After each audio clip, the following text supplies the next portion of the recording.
سب کو رخصت کر دیا. جبریل آ گئے. یا رسول اللہ موت کا فرشتہ دروازے پر ہے, اندر آنے کی اجازت چاہتا. ہاں, جہاں موت پوچھ کے جائے کس ہستی کو بھلایا ہے, چند پونڈ کے پیچھے جہاں موت پوچھ کے جائے. آپ نے کہا آ جائے, وہ اندر آئے. السلام علیکم یا رسول اللہ, سلام پیش کرتا ہوں. میں نے آج تک کسی کو سلام نہیں کیا, آپ پہلی ہستی ہیں جنہیں سلام کر رہا ہوں. میں نے آج تک نہیں کسی کو سلام کیا. یا رسول اللہ آپ پہلی ہستی ہیں. اللہ نے کہا پوچھ کے اندر جانا, بن پوچھے نہ جانا. یا رسول اللہ مجھے حکم ہے کہ آپ سے پوچھوں, آپ جانا چاہیں تو میں لے جاؤں, اور رہنا چاہوں تو میں چھوڑ کے واپس چلا جاؤں. طارق جمیل سے کوئی پوچھے, آپ سے کوئی پوچھے, پوچھا جا رہا ہے, موت پوچھ رہی کہ آؤں کہ نہ آؤں. تو آپ نے کہا اگر میں اجازت دے دوں تو میری جان نکالو گے؟ کہاں جی نکالوں گا. تو آپ نے جبریل کو دیکھا, کیا کہتے ہو, کیا کہتے ہو؟ تو جبریل نے عرض کی یا رسول اللہ, اللہ آپ کی ملاقات کے شوق میں. او میرے بھائیو بہنوں, ایسی موت مانگو اللہ سے. جب جا رہے ہیں تو اللہ خوش ہو رہا. ایسی موت نہ ہو جیسے بھاگا ہوا مجرم پکڑا جاتا ہے, ہتھکڑیاں لگا کے جیل میں لے جایا جا رہا ہے. ایسی موت مانگو اور ایسی زندگی گزارو.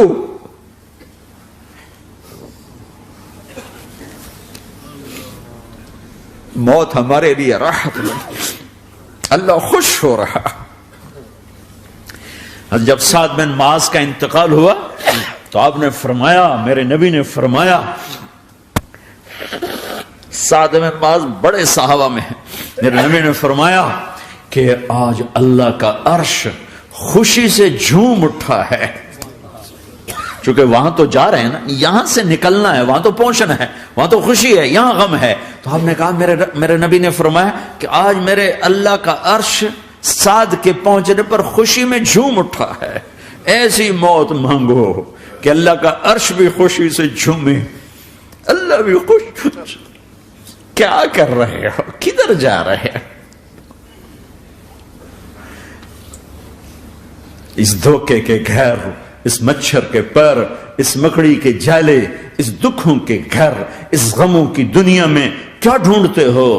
جاؤ اللہ کو ڈھونڈو, جاؤ اس کے حبیب کو ڈھونڈو, پھر جاؤ مزے کی زندگی یہاں گزارو, مزے کی نیند قبر میں پوری کرو, اور جنت میں ہمیشہ کی راحتوں کے مالک بن جاؤ.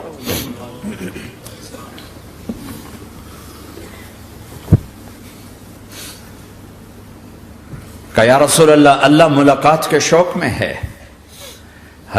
تو میرے نبی فرماتے کہ میرے حسنین کا کیا ہوگا؟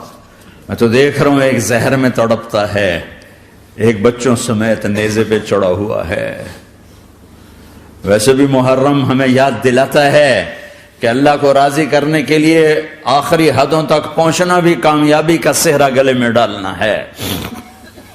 ایک نے فتح کا جھنڈا گاڑا, قیامت تک کے لیے ذلت اس کے ماتھے کا نشان بن گئی. ایک نے سر کٹا کے نیزے پہ چڑھایا اور قیامت تک کے لیے عزت کا صحرا گلے میں ڈال لیا. کیوں کہ ایک دنیا کی بازی ہارا پر اللہ کو لے کے جیت گیا, اور ایک دنیا کی بازی جیتا اور اللہ کو کھو کے ہار گیا. اللہ کو پالینے کے بعد کوئی ہار نہیں, اللہ کو کھو دینے کے بعد کوئی جیت نہیں. اللہ کو اپنا مطلب بناؤ, اللہ کو مطلب بناؤ, اللہ کو مطلب بناؤ, اللہ کو اپنی زندگی کا مقصد بناؤ. ہے جبریل واپس جاؤ اور اللہ سے پوچھ کے آؤ میرے بعد میری امت کے ساتھ کیا کرے گی. ہائے واہ یا رسول اللہ. ہر کوئی اپنے بچوں کے لیے پریشان ہوتا ہے کہ میرے بچوں کا کیا بنے گا. آپ کہہ رہے ہیں میری امت کے ساتھ کیا کرے گا میرا اللہ. جاؤ اللہ سے پوچھ کے آؤ, میں پھر جواب دوں گا. واپس گئے, جواب آیا کہ اللہ کہہ رہے ہیں کہ ساتھ دوں گا. میرے رب کی عزت کی قسم, اور لاکھوں کروڑوں درود و سلام ہوں اس کملی والے پر. اگر آپ یہ سوال نہ اٹھاتے آج میں اور تم بھی بندر خنزیر ہوتے. بیچ میں وہ حائل ہو گئے، ان کے آنسو، ان کی دعائیں. مچھلی کھانے پر اللہ تعالیٰ نے موسیٰ علیہ السلام کی قوم کو، پورے شہر کو بندر بنا دیا. مچھلی کھانا کون سا گناہ ہے؟ اللہ نے کہا بس ہفتے کو نہیں کھانی، کھاؤ اتوار پیر منگل بدھ جمعہ جمعہ کھاؤ، ہفتہ نہیں. مگر نہیں کھائیں گے، کھایا، اللہ نے بندر بنا دیا. شراب پینا مچھلی کھانے سے بڑا گناہ ہے، اور بیچنا اس سے بھی بڑا گناہ ہے، اور نشے کی چیزیں بیچنا اس سے بھی بڑا گناہ ہے، ماں باپ کی نافرمانی اس سے بھی بڑا گناہ ہے. میرے نبی سے پوچھا گیا یا رسول اللہ قیامت کب آئے گی؟ کہا اللہ کو پتا ہے. کہا کوئی نشانی بتا دیں، کوئی نشانی بتا دیں. تو آپ نے فرمایا جب ماؤں کو ذلیل کیا جائے گا قیامت آ جائے گی.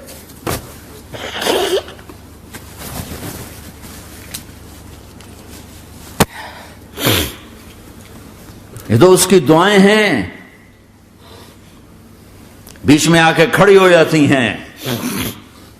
اللہ تعالیٰ نے کسی کو بندر بنایا، کسی کو خنزیر بنایا، کسی کو زمین میں دھسایا، کسی کو پانیوں میں بہایا، کسی کو ہواؤں سے اڑایا، کسی پر آگ کو برسایا، کسی پر بجلیوں کی چمک کو سے ان کو راکھ کیا. کب میرے رب نے کیا کچھ نہیں کیا. وَكَمْ أَهْلَكْنَا مِنَ الْقُرُونِ مِنْ بَعْدِ نُوحٍ وَكَفَى بِرَبِّكَ بِذُنُوبِ عِبَادِهِ خَبِيرًا بَصِيرًا. کیا کچھ نہیں ہوا ہمارے ساتھ، وہ کچھ کیوں نہیں ہوا کہ وہ کملی والے کی دعائیں ہیں، دعائیں ہیں، دعائیں ہیں، رونا دھونا ہے، امتی امتی. اچھا چلو یہ تو دنیا ہو گئی، آپ نے یاد رکھا. میدان معاشر میں میرے نبی نے فرمایا جب جہنم کو لایا جائے گا اور ایک چیخ مارے گی، کوئی کسی کو یاد نہیں کرے گا، سب بھول جائیں گے. ہر ایک کی زبان کے آپ نے مشہور لفظ سنا ہوگا نفسی نفسی. جب جہنم آئے گی تو ایک چیخ مارے گی اور کئی بلین فرشتے اس کو پکڑ کے لا رہے ہوں گے، اور وہ ان کے ہاتھوں سے نکل رہی ہوگی اور اس کی آگ کے شعلے اور اس کا دھواں اور اس کی چیخ اور اس کی آواز. تو جب وہ قریب آئے گی تو اس کے آواز پر سارے مرد عورت زمین پر گریں گے اور سب کہیں گے یا رب نفسی نفسی، یا رب نفسی نفسی، یا رب نفسی نفسی. یا اللہ میری جان، میری جان، ماں نہیں، ابا نہیں، بیوی نہیں، بچے نہیں، بھائی نہیں، میری جان. چلو میں تو آپ عام لوگ ہیں، انبیاء نبی کہیں گے یا اللہ میری جان. ابراہیم خلیل جیسے کہیں گے یا اللہ میں کسی کا سوال نہیں کرتا، باپ کا بھی نہیں کرتا، میری جان. اور عیسیٰ علیہ السلام جیسی ہستی کہیں گے یا اللہ میں اپنی ماں مریم کا بھی سوال نہیں کرتا، میری جان، میری جان. عیسیٰ علیہ السلام سے لے کر آدم علیہ السلام تک نفسی نفسی. نوح علیہ السلام نفسی نفسی. یحییٰ زکریا باپ بیٹا ہیں لیکن نفسی نفسی. سلیمان داؤد باپ بیٹا ہیں لیکن نفسی نفسی. یوسف یعقوب باپ بیٹا ہیں لیکن نفسی نفسی. یعقوب و اسحاق باپ بیٹا ہیں لیکن نفسی نفسی. اسحاق ابراہیم باپ بیٹا ہیں لیکن نفسی نفسی. اسماعیل ابراہیم باپ بیٹا ہیں لیکن نفسی نفسی. یہ نبیوں کا حال ہے، میرا کیا حال ہوگا؟ لیکن اسی ہنگامے میں جب ہر مرد عورت کہے گا نفسی نفسی، ایک آواز ابھرے گی امتی امتی. ایک آواز آئے گی امتی امتی. ایک دکھ بھری، ایک درد بھری آواز آئے گی امتی امتی. سننے والے حیران ہوں گے یہ کون ہے، یہ کون ہے جو اپنے آپ کو نہیں مانگ رہا، اپنی امت کو مانگ رہا ہے، یہ کون ہے؟ جب آواز کی طرف نظریں لگیں گی، او یہ تو محمد الرسول اللہ ہے، جھولی پھیلی ہوئی ہے، ہاتھ اٹھے ہوئے ہیں، اے رب میری امت. کون سی امت ساری زندگی شراب بیچتے رہے؟ کون سی امت ساری زندگی ڈرگز بیچتے رہے؟ کون سی امت ساری زندگی زنا کرتے رہے؟ کون سی امت ساری زندگی ظلم و ستم کے پہاڑ توڑتے رہے؟ ساری زندگی جوا کھیلتے رہے؟ آپ تو کہتے دفع ہو جاؤ، میری نظروں سے دور ہو جاؤ، نہ تمہیں میری عزت کا خیال نہ میری نسل کی قربانیوں کا خیال. میرے معصوم بچے نیزوں پہ چڑھ کے اس دین تم چند پونڈوں پہ کیا ظلم ڈھا کے آئے ہو، دفع ہو جاؤ یا اللہ انہیں جہنم میں ڈال. یہ کہنے کا موقع تھا. میں قربان جاؤں اس نبی رحمت، اس کامل اکمل نبی پر، اس ہادی رہبر پر میں کہاں سے الفاظ لوں ان کی تعریف کے لیے. دو ہستیوں کا حق نہیں ادا کیا جا سکتا، ایک اللہ، ایک اللہ کا رسول. ہر ایک کا حق ادا ہو سکتا ہے، اللہ اور اس کے رسول کا حق نہیں ادا ہو سکتا. وہ کہتے جا اللہ ان کو آگ میں ڈال دے. انہوں نے نہ مجھے دیکھا، نہ میرا گھر دیکھا، نہ میرے پیٹ پہ پتھر دیکھے، نہ میرا راتوں کو تڑپنا دیکھا، نہ میرا مچلنا رونا دیکھا، نہ احد میں ٹوٹے دانت دیکھے، نہ طائف میں بکھرا خون دیکھا، نہ کربلا میں اولاد کے سر نیزوں پہ چڑھے دیکھے. دفعہ دور کر دے میری آنکھوں سے. میں قربان جاؤں اس نبی رحمت پر. کہہ رہے ہیں یا اللہ میری امت، یا اللہ میری امت، یا اللہ میری امت، یا اللہ میری امت. نہ یہاں بھلایا نہ وہاں بھلایا. آپ کے لیے ممبر آئے گا، میرے حبیب بیٹھو، تو آپ کہیں گے اب مجھے خیال آئے گا اگر میں بیٹھا تو یہ مجھے لے کے جنت میں نہ چلا جائے. اور اللہ کہہ رہا بیٹھو تو میں کیا کروں گا؟ میں خود زمین پہ کھڑا رہوں گا، ممبر پہ ہاتھ رکھ دوں گا. کہ اللہ تیری مان لی، میں ہاتھ رکھا ہوا ہے، لیکن میں بیٹھوں گا نہیں کہ میں اپنی امت کا آخری حساب کروا کے ہی جاؤں گا، ایسے نہیں جاؤں گا. آؤ بھائی، ہمارا نیا سال ہمارا سال تو محرم سے شروع ہوتا ہے. ویسے تو جنوری بھی اللہ کا، محرم بھی اللہ کا. سورج اللہ نے بنایا تو جنوری فروری بھی اللہ کا، اور چاند اللہ نے بنایا تو محرم ربیع الاول بھی اللہ تعالیٰ کا. دونوں ہی اللہ کے ہیں. کسی نے یہ لے لیا، کسی نے وہ لے لیا. ہم نے چونکہ چاند کا کیلنڈر بنایا تو ہمارا تو اب سال شروع ہو رہا ہے. ہمارا تو نیو ایئر اب ہے. ہمارا نیو ایئر رونے سے شروع ہوتا ہے. کیسا اللہ نے نظام بنایا. کسی اور مہینے میں یہ واقعہ ہو جاتا. نہیں، سال کے شروع میں یہ واقعہ رکھا ہے کہ ہر ایک کو پتا چلے کہ ہاں نیا سال خوشی منانے کے لیے نہیں ہوتا.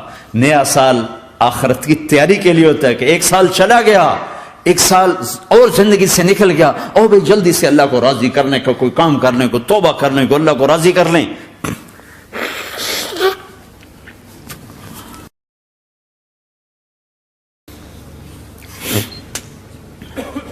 لیکن آپ کیا کہہ رہے ہیں؟ یا رب امتی امتی، یا رب امتی امتی، یا اللہ میری امت، یا اللہ میری امت، یا اللہ میری امت. اور ایسی شفقت و محبت آپ کہیں گے یا اللہ یہ میری امت کا حساب میرے حوالے کر، میں لوں گا، تو نہ لے، میں لوں گا. تو اللہ تعالیٰ فرمائیں گے آپ کیوں لینا چاہتے ہیں؟ کہیں گے میں اس لیے لینا چاہتا ہوں کہ ان کے جتنے عیب ثواب ہیں نا وہ کسی کو پتہ نہ چلے، تو میرے سامنے آ جائیں تو ان کو شرمندہ نہ ہونا پڑے. تو میں قربان جاؤں. پھر وہ رب محمد ہے، اس نے اپنے حبیب کی لاج رکھنی ہے. وہ کہیں گے میرے محبوب اگر آپ ان کا حساب لیں گے اور آپ ان کے گناہ دیکھیں گے تو پھر ان کو آپ سے تو بڑی شرم آئے گی. نہیں، میں آپ کو بھی نہیں دیتا، میں ان کا حساب پردے کے پیچھے لوں گا، کسی کو پتہ نہیں چلنے دوں گا.